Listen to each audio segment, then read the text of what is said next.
बिहार के सहरसा से विधायक आईपी गुप्ता शनिवार को एआईएमआईएम विधायकों के साथ हैदराबाद रवाना हो गए। बताया जा रहा है कि उन्हें ऑल इंडिया मजलिस-ए-इत्तेहादुल मुस्लिमीन के प्रमुख असदुद्दीन ओवैसी ने बुलाया है। IP Gupta Indian inclusive party के राष्ट्रीय अध्यक्ष और पार्टी के एकमात्र विधायक हैं। उन्होंने आरजेडी और कांग्रेस के साथ महागठबंधन में रहकर बिहार विधानसभा का चुनाव लड़ा था और जीते थे। अब उनकी ओवैसी से नजदीकी सियासी गलियारों में चर्चा का विषय बनी हुई है। सहरसा विधायक गुप्ता ने शनिवार को सोशल मीडिया पर पोस्ट के जरिए अपने हैदराबाद दौरे की जानकारी दी। उन्होंने कहा कि बिहार चुनाव में जीते एआईएमआईएम के सभी 5 विधायक और हाल ही में हुए बीएमसीए चुनाव में जीतकर कॉर्पोरेट बनने वाले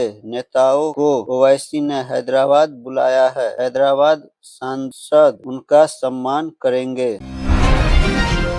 बिहार में गाड़ियों के वीआईपी नंबर रखने का शौक बढ़ रहा है। इस मामले में राजधानी पटना के लोग टॉप पर हैं। बीते करीब 2.5 महीने में बिहार सरकार ने फैंसी और पसंदीदा रजिस्ट्रेशन नंबर की ई-नीलामी से लगभग 6 करोड़ रुपए की कमाई कर ली है। इस दौरान बिहार में जितने वीआईपी नंबर बिके उसमें से आधे तो पटना वालों ने ही खरीद लिए। इसके अलावा मुजफ्फरपुर, गया जी जैसे शहरों में भी गाड़ियों के वीआईपी नंबर रखने का शौक बढ़ रहा है। बिहार के परिवहन मंत्री श्रवण कुमार ने शनिवार को कहा कि 1 दिसंबर 2025 से 13 फरवरी 2026 तक ई-नीलामी के जरिए 4117 वाहन मालिकों ने अपने पसंदीदा रजिस्ट्रेशन नंबर लिए। इससे विभाग को कुल 5.95 करोड़ रुपए लगभग 6 करोड़ की आय हुई। उन्होंने कहा कि विभाग की ओर से पसंदीदा नंबरों के रजिस्ट्रेशन के लिए ऑनलाइन बुकिंग सिस्टम शुरू किया था। वाहन मालिक आधिकारिक वेबसाइट पर अपना रजिस्ट्रेशन करके नीलामी के दौरान अपने पसंदीदा नंबर का चुनाव कर सकते हैं।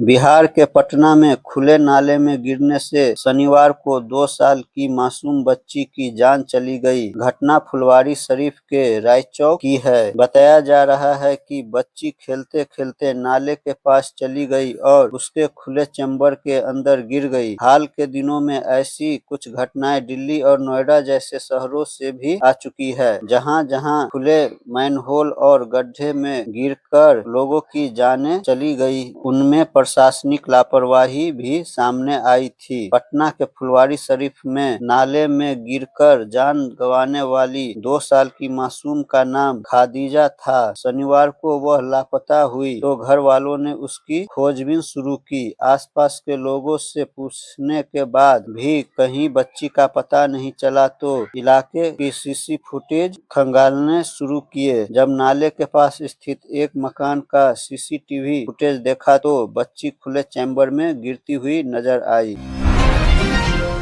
बिहार के छपरा में एक 16 साल की किशोरी के साथ दरिंदगी का खेल खेला गया। बाजार से घर लौट रही किशोरी से बाइक सवार 2 युवकों ने दुष्कर्म की घटना को अंजाम दिया। शुक्रवार को थाने में एफआईआर दर्ज कराने के बाद मामले का खुलासा हुआ। डोरीगंज क्षेत्र में बुधवार की शाम की घटना बताई जा रही है। पुलिस आरोपियों की तलाश में जुट गई है। पीड़िता के बयान पर 2 युवकों के विरुद्ध नामजद प्राथमिकी दर्ज कराई गई है। पुलिस को परिजनों ने जानकारी दी है कि बुधवार को पीड़ित किशोरी बाजार से पगडंडी मार्ग के रास्ते पैदल घर लौट रही थी। इसी दौरान सुनसान स्थान पर बाइक सवार 2 युवकों ने उसे रोक लिया। उसे पकड़कर अपने ठिकाने पर ले गए और बारी बारी से रेप की वारदात को अंजाम दिया। दुष्कर्म को बाद किसी को नहीं बताने के लिए दबाव बनाया और धमकी भी दी। युवती के बयान पर चकिया निवासी साहिल कुमार और आकाश कुमार को नामजद किया गया है। प्राथमिकी दर्ज होने के बाद पुलिस ने किशोरी की चिकित्सक जांच कराई है। बियोर जेल से निकलने के बाद पूर्णिया सांसद पप्पू यादव दिल्ली चले गए। शुक्रवार की शाम को पटना सिविल कोर्ट से सभी मामलों में बेल मिलने के बाद उन्हें रिहा किया गया। बाहर आते ही वे फिर से एक्शन में आ गए। कोचिंग सेंटर की छत से गिरकर मरने वाली छात्रा के परिजनों से उनके घर जाकर मुलाकात की। पटना एयरपोर्ट पर पप्पू यादव ने जमकर भड़ास निकाले। यह भी कहा कि जेल में वे काफी डर डर कर रहते थे। शनिवार को पप्पू यादव ने पटना एयरपोर्ट पर बड़ी बड़ी बातें कही। उन्होंने कहा कि गलत तरीके से गिरफ्तार करके उनको प्रताड़ित किया गया। पीएमसीएच में एक सांसद को 24 घंटे में मात्र 1 बोतल पानी दिया गया। जेल के भीतर वे डर कर रहते थे कि न जाने किस नए केस में फंसाकर रिमांड पर ले लिया जाए। बिहार के सीतामढ़ी से पुलिस ने करोड़ों की ठगी और जालसाजी के मामले में एक शातिर को गिरफ्तार किया है। सुप्ती प्रखंड के मोहनी मंडल गांव निवासी महेश मुखिया पिता शंकर मुखिया को महाराष्ट्र के डीजीपी का फर्जी पहचान पत्र, 16 बैंक पासबुक, लैपटॉप और 1.5 लाख रुपए नकद के साथ गुरुवार रात दबोचा गया। डीजीपी बनकर टेंडर दिलाने के लिए 40 लाख ठगी के आरोप में उसे दबोचा गया है। आरोपी ने नौकरी, फैक्ट्री टेंडर और पैसा दोगुना करने के नाम पर मुजफ्फरपुर, भागलपुर और शिवहर समेत कई जिलों के लोगों से करोड़ों की ठगी की बात कबूली है। एसडीपीओ सदर एक आलोक कुमार ने बताया कि यह कार्रवाई 40 लाख की ठगी के एक मामले की जांच के दौरान की गई है। एसपी के निर्देश पर गठित टीम ने छापेमारी की। घर से विभिन्न बैंकों के 16 पासबुक, 5 बैंकों के चेकबुक, सादा cheque, no debit card, 16 SIM, Nepali SIM सहित 1.5 लाख रुपए और एक लैपटॉप बरामद किए गए। लैपटॉप में जाली व्हाट्सएप अकाउंट बनाकर ठगी की जाती थी। एक डायरी में लेन देन का पूरा कच्चा चिट्ठा दर्ज है।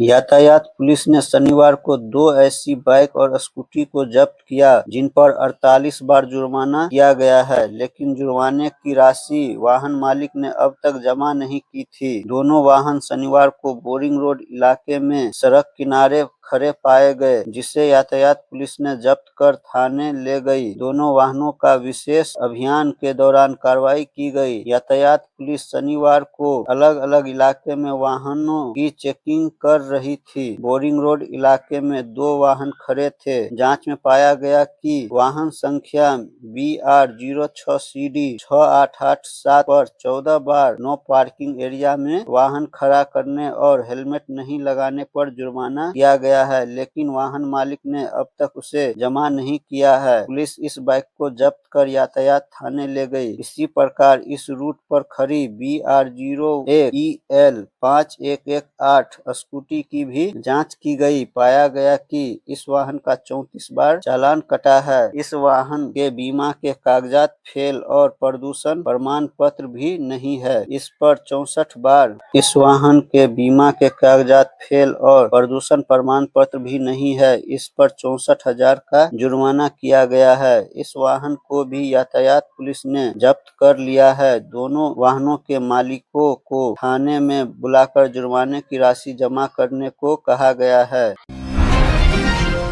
मसौढी पुलिस ने सूरज कुमार हत्याकांड का 24 घंटे के अंदर खुलासा किया है। लहसुना थाने के निसियावा निवासी 16 वर्षीय सूरज की हत्या में 2 आरोपितों को गिरफ्तार किया गया। पुलिस के अनुसार महज 1500 रुपये के लिए सूरज के दोस्तों ने ही ईंट से मारकर उसकी हत्या कर दी थी।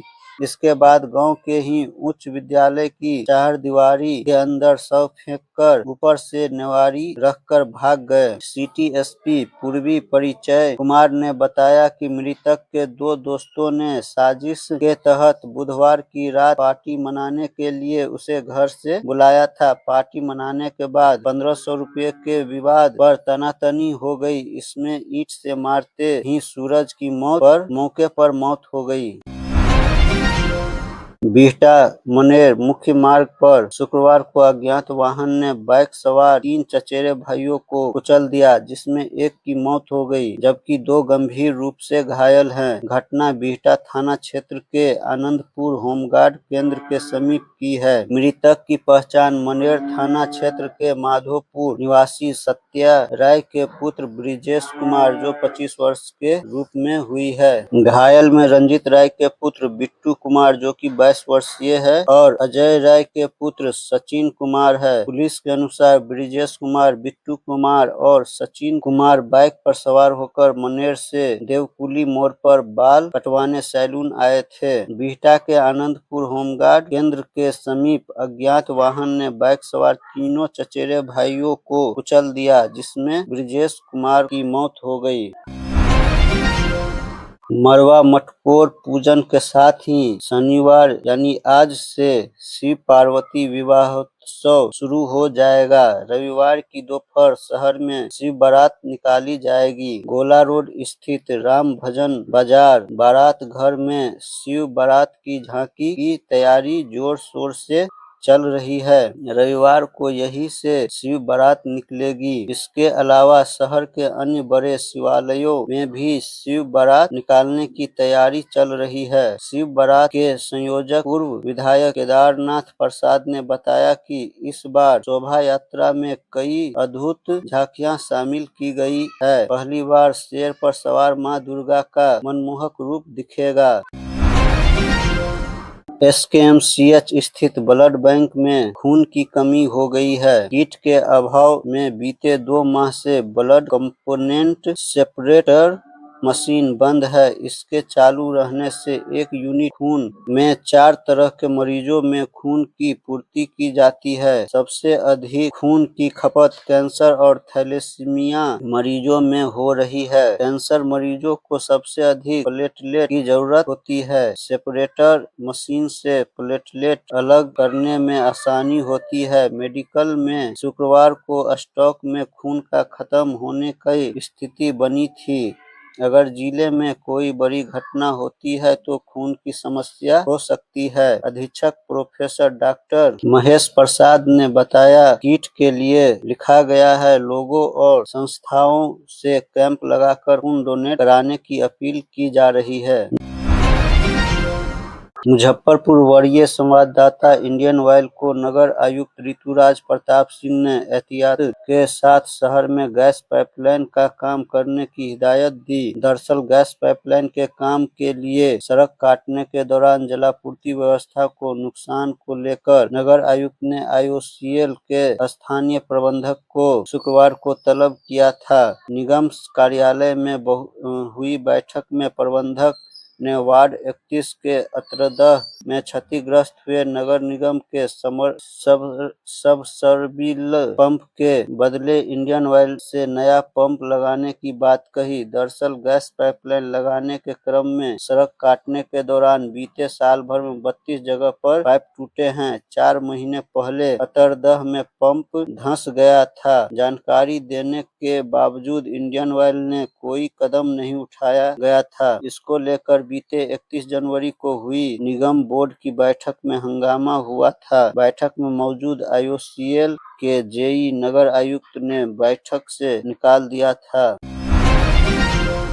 उत्तर भारत की महिलाओं के संबंध में आपत्तिजनक टिप्पणी के आरोप के मामले में द्रमुक सांसद दयानिधि मारन के विरुद्ध अपर मुख्य न्यायिक दंडाधिकारी प्रथम पश्चिमी के कोर्ट ने नोटिस जारी किया है। नोटिस में उन्हें 23 फरवरी को कोर्ट में सदेह हाजिर होकर जवाब देने को कहा गया है। अधिवक्ता सुधीर कुमार ओझा की ओर से 16 जनवरी को दाखिल परिवाद की सुनवाई के क्रम में कोर्ट ने यह नोटिस जारी किया है। परिवाद में अधिवक्ता ने आरोप लगाया कि 14 जनवरी को समाचार पत्रों में द्रमुक सांसद दयानिधि मारन का बयान प्रकाशित हुआ था। इसमें उन्होंने उत्तर भारत की महिलाओं की शिक्षा व काम पर जाने को लेकर बेहद आपत्तिजनक टिप्पणी की थी। द्रमुक सांसद का बयान देश में क्षेत्रीय भेदभाव बढ़ाने, हिंदी भाषियों और उत्तर भारत की महिलाओं को अपमानित करने वाला है।